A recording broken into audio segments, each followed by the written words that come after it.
বন্ধুরা আজকের ভিডিওতে তোমাদেরকে দেখাবো কিভাবে তোমরা গুগল ফটোসের মধ্যে তোমাদের গ্যালারির প্রয়োজনীয় ফটো ভিডিওগুলোকে সারা জীবনের জন্য সেভ করে রাখতে পারবে, যাতে করে ফোন হারিয়ে গেলে কিংবা ফোনের ফটো ভিডিও ডিলিট হয়ে গেলেও সেগুলোকে পুনরায় আবার নতুন ফোনে ফিরিয়ে আনতে পারবে। তার জন্য কিন্তু তোমাদের ফোনে এই গুগল ফটোস অ্যাপ্লিকেশনটা অবশ্যই থাকতে হবে। যদি না থাকে প্লে স্টোরে যাবে, প্লে স্টোরে গিয়ে সার্চ করবে গুগল ফটোস। এই যে অ্যাপ্লিকেশনটা রয়েছে এটাকে তোমরা ইনস্টল করে জাস্ট ওপেন করবে। ওপেন করার সময় যা যা পারমিশন চাইবে অবশ্যই সবগুলোকে অ্যালাউ করে দিবে। অ্যালাউ করে দিলেই কিন্তু অটোমেটিকই কিন্তু তোমার ফোনের কোনো একটা জিমেল আইডি ডিটেক্ট করে নেবে। এখন যদি গুগল ফটোস অ্যাপ্লিকেশনের সাথে এই জিমেল আইডিটা লিঙ্ক করতে চাও তাহলে এটা রাখবে, আর যদি তোমার ফোনে আরো কোনো জিমেল আইডি থাকে তাহলে এই অ্যারো মার্কে ক্লিক করে সেটা সিলেক্ট করে নেবে।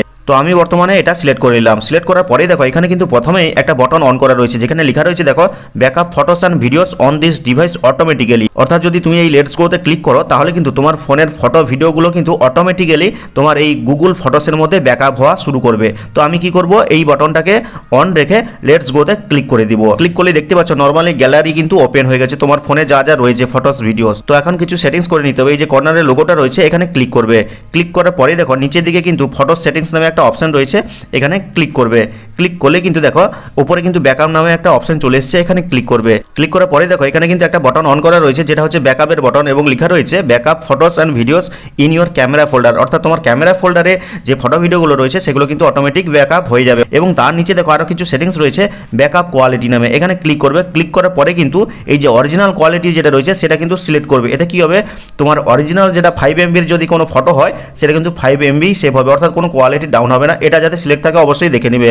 তারপরে কি সেটিংস রয়েছে মোবাইল ডাটা ইউজ, এখানে ক্লিক করবে। আর ক্লিক করতে দেখো এখানে মোবাইল ডাটা ইউজেস লেখা রয়েছে এবং ডেইলি লিমিট ফর ব্যাকআপ, অর্থাৎ তুমি প্রত্যেকদিন কত ডেটা ইউজ করতে চাও এই ব্যাকআপের পেছনে সেটা কিন্তু এখানে সিলেক্ট করার অপশন রয়েছে। তোমার যদি আনলিমিটেড নেট থাকে তাহলে আনলিমিটেড সিলেক্ট করবে, আর যদি মনে করো না আমি প্রত্যেকদিন 30 MB ইউজ করবো তাহলে 30 MB সিলেক্ট করবে। তারপরে একটা অপশন রয়েছে যেখানে লেখা রয়েছে ব্যাকআপ ডিভাইস ফোল্ডার, তো এখানে ক্লিক করবে।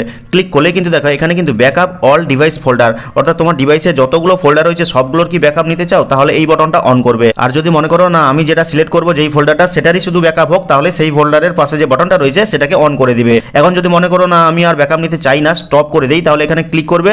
ক্লিক করার পরে দেখো এই যে বটনটা রয়েছে এখানে জাস্ট ক্লিক করলে কিন্তু তোমার ব্যাকআপ বন্ধ হয়ে যাবে। তো অটোমেটিক্যালি ফটোস ভিডিওসের ব্যাকআপ কিন্তু বন্ধ হয়ে গেল এই বটনটা অফ করে দিতে। কিন্তু এখন যদি মনে করো যে আমি গ্যালারির 4টা ফটো সিলেক্ট করব, 4টা ভিডিও সিলেক্ট করব, তাদেরকে শুধু ব্যাকআপ রাখবো, তার জন্য তুমি সেই ফোল্ডারটা সিলেক্ট করবে এবং সেই ফটোগুলোকে সিলেক্ট করবে। তো আমি একটা ফটো করে দেখাচ্ছি। তো এই ফটোটার উপর আঙুলটাকে প্রেস করছি, দেখো সিলেক্ট হয়ে গেল। এরপরে দেখবে কর্নারে একটা 3 ডট রয়েছে, এখানে ক্লিক করবে। ক্লিক করার পরে দেখো ব্যাকআপ নাও নামে একটা অপশন রয়েছে, এখানে ক্লিক করলে কিন্তু তোমার ব্যাকআপটা শুরু হয়ে যাবে। নিচে দেখো আপলোডিং দেখাচ্ছে, জাস্ট কয়েক সেকেন্ড টাইম লাগবে, দেখবে অটোমেটিক্যালি কিন্তু এই ফটোটা তোমার গুগল ফটোসের মধ্যে সেভ হয়ে থাকবে সারা জীবন। তো ভিডিওটা ভালো লাগলে লাইক করে চ্যানেলটিকে সাবস্ক্রাইব করবে, কমেন্ট করে জানাবে কেমন লাগলো আজকের এই ভিডিওটা।